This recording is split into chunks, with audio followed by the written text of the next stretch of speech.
नमस्कार साथियों, बहुत बहुत स्वागत है आप सभी का आपके अपने यूट्यूब चैनल पर। एक बार फिर उपस्थित हुआ हूँ आपके समक्ष भूगोल विषय के साथ।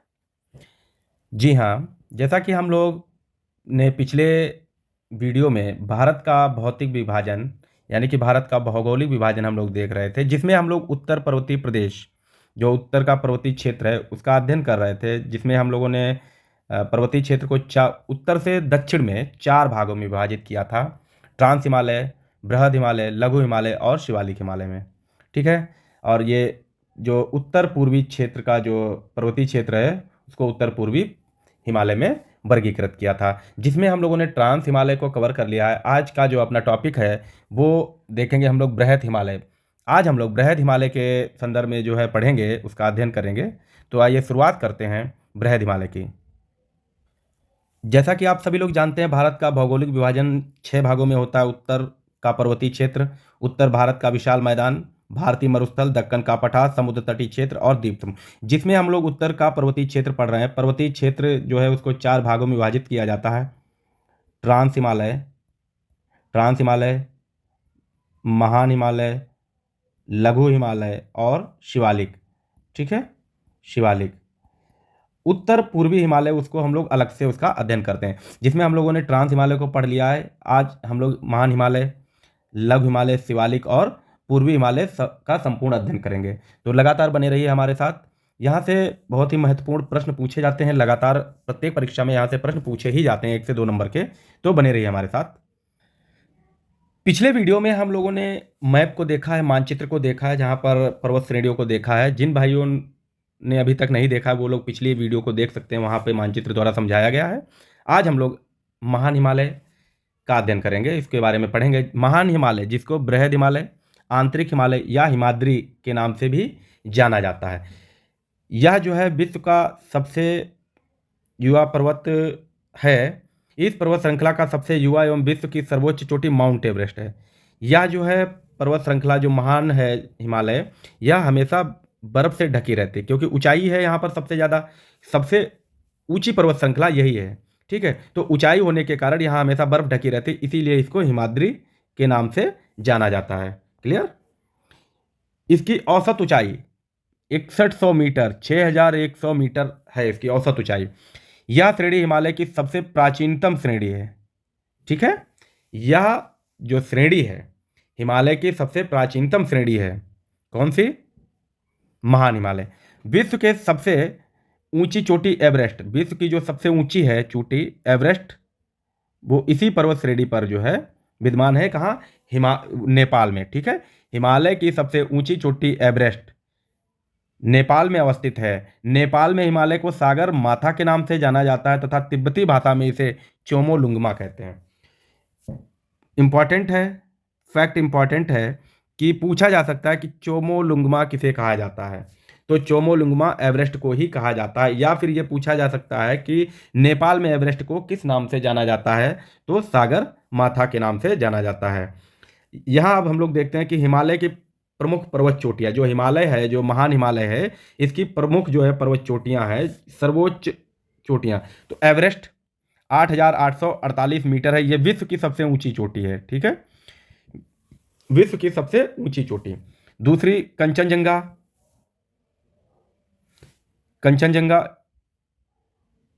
8000, ये सॉरी गलत लिखा हुआ है, 8895 नहीं, 8895 नहीं, ये 8895 नहीं, 8595 है मीटर। ठीक है? कंचनजंगा 8595 मीटर है। मकालू 8481 मीटर, धौलागिरी 8172 मीटर, नंगा पर्वत 8126 metre, Annapurna 8076 metre, Nanda Devi 7817 metre ऊंचाई है इसकी, नामचा बरवा 7756 मीटर और केदारनाथ 6945 मीटर। इसको याद जरूर करना है, क्योंकि कभी कभार जो है ऊंचाई के आधार पर इनका क्रम पूछ दिया जाता है, लगाने के लिए आता है, तो इसलिए इसको विशेष ध्यान रखेंगे। ठीक है? उसके बाद मध्य हिमालय शुरू हो जाता है, जिसको हम लोग लघु हिमालय भी कहते हैं। मध्य हिमालय या लघु हिमालय, इसकी औसत ऊंचाई 3000 मीटर से 4500 मीटर तक है। जो हमारा मध्य हिमालय है इसकी औसत ऊंचाई 3000 मीटर से 4500 मीटर तक है तथा चौड़ाई इसकी 50 किलोमीटर है। ठीक है। इसका अन्य नाम महाभारत श्रेणी भी से कहा जाता है तथा हिमाचल श्रेणी के नाम से भी जाना जाता है मध्य हिमालय को। यहाँ छोटे छोटे घास के मैदान पाए जाते हैं।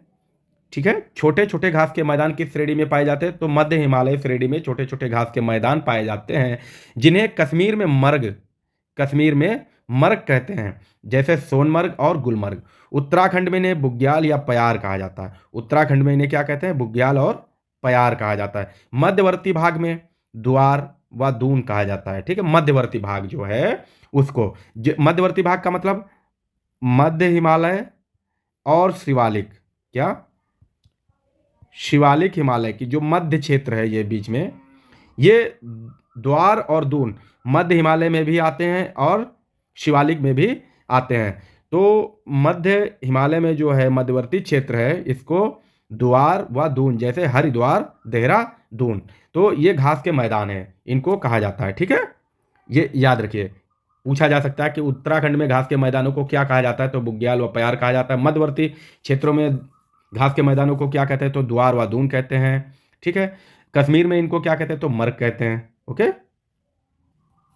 नोट, लघु हिमालय तथा शिवालिक के मध्य अनेक पर्यटन स्थल पाए जाते हैं। तो जो लघु हिमालय, जैसे हम लोग भारत का नक्शा बना लेते हैं इस तरीके से, बहुत अच्छा तो नहीं बनेगा लेकिन कोशिश कर रहे हैं। ठीक है। अब इस तरीके से हम लोग बांटते हैं, मध्य ये लघु और ये शिवालिक। ठीक है। तो ये शिवालिक है और ये लघु हिमालय। इसके मध्य में जो उत्तराखंड से होते हुए जाता है, नेपाल भी जाता है, तो उत्तराखंड हिमाचल प्रदेश में ये इसका क्षेत्र है। ठीक है। विभाजन क्षेत्र जो बीच की लाइन है। तो वहाँ पर बहुत से जो है पर्यटन स्थल हैं, जैसे शिमला, मसूरी, चकराता, नैनीताल, रानीखेत, दार्जिलिंग जो है ये क्षेत्र यहाँ निकल आता है पश्चिम बंगाल में। ठीक है। पश्चिम बंगाल में दार्जिलिंग। ठीक है। ये पर्यटन स्थल हैं कहाँ? मध्य हिमालय श्रेणी में, और मध्य हिमालय श्रेणी और शिवालिक के मध्य में पाए जाते हैं। तो दोनों में, मध्य में भी इनको पढ़ा जाएगा और शिवालिक में भी। ठीक है। कोई दिक्कत नहीं। आई होप अच्छा समझ रहे होंगे आप सभी लोग। अगला जो है चौथा है बाह्य हिमालय। इसको बाह्य हिमालय कहा जाता है या फिर शिवालिक हिमालय। बाह्य मतलब बाहरी। ये शिवालिक हिमालय जो है हिमालय का दक्षिणी भाग है। सबसे दक्षिणी भाग कौन सा है? शिवालिक। ठीक है। सबसे दक्षिणी जो विभाजन है हिमालय का वो कौन सा? शिवालिक है। और इसकी जो ऊंचाई है सबसे कम है। औसत ऊंचाई जो है तीनों श्रेणियों से इसकी कम है। कितनी? 600 से 1500 मीटर औसत ऊंचाई है। और इसकी जो उत्पत्ति हुई है, जो शिवालिक हिमालय है, जो बाह्य हिमालय है, उसकी उत्पत्ति कैसे हुई? नदियों के द्वारा बहाकर लाए गए अवसादों के जमा होने से जो है शिवालिक हिमालय की उत्पत्ति हुई है। ठीक है। शिवालिक हिमालय में जो इसका निचला क्षेत्र है उसको तराई क्षेत्र कहा जाता है। ठीक है। शिवालिक हिमालय का जो अंतिम क्षेत्र है, जो सीमा रेखा है, दक्षिण की सीमा रेखा, उसको हम लोग क्या कहते हैं? तराई क्षेत्र कहते हैं, जो कि वनाच्छादित है, यानी कि वनों से घिरी हुई है। यहाँ पर वन बहुत अधिक पाए जाते हैं तथा यह क्षेत्र दलदली क्षेत्र है।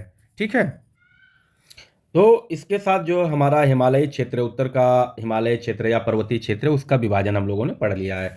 अगला जो विभाजन आता है उत्तर पूर्वी हिमालय आता है, या उत्तर पूर्वी पहाड़ियाँ जो हैं, पहाड़ी क्षेत्र है, उसको हम लोग पढ़ेंगे। ठीक है। तो उत्तर पूर्वी पहाड़ी क्या कहता है? ये पहाड़ियाँ जो है, ये पहाड़ियाँ छोटी छोटी श्रेणियों में बटी हुई हैं। ठीक है। ये छोटी छोटी श्रेणियों में बटी हुई हैं क्योंकि यहाँ पर बहने वाली नदियाँ लगातार इनको पर्वत श्रेणियों को बार बार काट देती हैं। तो ये छोटी छोटी पर्वत श्रेणियों में ही बट गई हैं, जिनको अलग अलग नामों से जाना जाता है। ये जो छोटी छोटी बटी हुई पर्वत श्रेणियाँ हैं, इनको अलग अलग राज्यों में अलग अलग नामों से जाना जाता है। ठीक है। अलग अलग राज्यों में अलग अलग नामों से जाना जाता है। तो देख लेते हैं हम लोग कि क्या क्या इनके नाम हैं अलग अलग राज्यों में।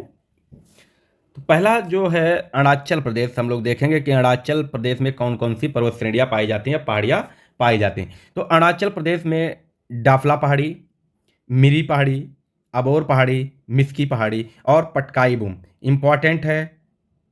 ठीक है। इसको नहीं भूलना कि पूछा जा सकता है कि पटकाई बूम जो पहाड़ी है वो कहाँ पाई जाती है, तो आप आंसर होगा अरुणाचल प्रदेश। ठीक है, जो कि अरुणाचल प्रदेश और म्यांमार के मध्य सीमा बनाती है। जब हम इस तरीके से मान लो हमारा इंडिया है, ठीक है, ये तो यहाँ जो है कौन सी श्रेणी पाई जाती है, पटकाई बुम पाई जाती है, जो कि अरुणाचल प्रदेश और म्यांमार, ठीक है, म्यांमार अरुणाचल प्रदेश और म्यांमार को अलग करती है या इसके मध्य सीमा रेखा बनाई जाती है, इसलिए ये बहुत ही महत्वपूर्ण हो जाती है। कौन सी श्रेणी, पटकाई बुम पहाड़ी। इंपॉर्टेंट है परीक्षा की दृष्टि से, बहुत बार प्रश्न पूछा गया है इस पर कि पटकाई बुम किस देश के साथ सीमा बनाती है, तो हम लोग क्या लिखेंगे, म्यांमार लिखेंगे। कहाँ पाई जाती है, अरुणाचल प्रदेश में पाई जाती है। ठीक है, अरुणाचल प्रदेश की अन्य पहाड़ियों में कौन कौन से, डाफला, मेरी, अबोर और मिस्की पहाड़ियाँ आदि पाई जाती हैं। ठीक है, फिर उसके बाद जो नागालैंड में पाई जाने वाली पहाड़ी, नागालैंड में जो पहाड़ियाँ पाई जाती हैं उनको नागा पहाड़ी के नाम से जाना जाता है। मणिपुर में पाई जाने वाली पहाड़ियों को मणिपुर पहाड़ी के नाम से, मिजोरम में मिजो पहाड़ी। ये राज्यों के नाम पर ही हैं, कोई बहुत ज़्यादा दिक्कत नहीं होगी इनमें। ठीक है, लेकिन फिर भी देखना है। त्रिपुरा राज्य में त्रिपुरा पहाड़ी के नाम से, आसाम, मणिपुर और नागालैंड, ये इंपॉर्टेंट है। बरेल जो है पर्वत श्रेणी, बरेल पर्वत श्रेणी ये कहाँ पाई जाती है, तो कहाँ लिखेंगे हम लोग, असम में, मणिपुर और नागालैंड, तीनों राज्यों में पाई जाती है। ठीक है, बरेल पर्वत श्रेणी। फिर असम में कौन सी पहाड़ियाँ पाई जाती है, मिकिर की पहाड़ियाँ कहाँ पाई जाती हैं, असम में है, और ये इंपॉर्टेंट हो जाता है क्योंकि ये जो है अपने राज्य के नाम से हटकर है। ठीक है, इसलिए ये इंपॉर्टेंट हो जाती है। मिकिर की पहाड़ियाँ कहाँ पाई जाती हैं, असम में। फिर मेघालय में 3 पर्वत श्रेणियाँ पाई जाती है, गारो, खासी और जयंतिया। ये भी बहुत महत्वपूर्ण है। क्यों महत्वपूर्ण है, क्योंकि जो गारो पहाड़ियाँ हैं, जो गारो पहाड़ी है, ये गारो जनजाति के नाम पर है। ठीक है, वहाँ पर रहने वाली जो जनजाति है गारो, उसी के नाम पर ये पहाड़ियाँ हैं। गारो, खासी, खासी में खासी जनजाति निवास करती है और जयंतिया में जयंतिया जनजाति निवास करती है, इसलिए ये महत्वपूर्ण हो जाती हैं। क्लियर।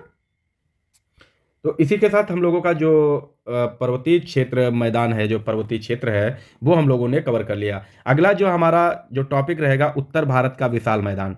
ठीक है, उत्तर भारत का विशाल मैदान हम लोग अगले वीडियो में कवर करेंगे। लगातार बने रहिए हमारे साथ। बहुत ही इंपॉर्टेंट जो है फैक्ट्स लाएंगे हम परीक्षा की दृष्टि से, तो लगातार हमारे साथ बने रहिए। वीडियो अच्छा लगा हो तो प्लीज़ सभी लोग लाइक, वीडियो अच्छा लगा है तो सभी लोग वीडियो को लाइक करें, अपने दोस्तों को शेयर करें, ताकि उन सभी लोगों को जानकारी प्राप्त हो सके, अच्छी अच्छी जानकारियाँ मिलती रहें। और चैनल को अगर अभी तक सब्सक्राइब नहीं किया है तो प्लीज़ चैनल को सब्सक्राइब कर लें, ताकि आने वाली हर एक नोटिफिकेशन आप तक मिलती रहे। Thanks for watching. Thank you.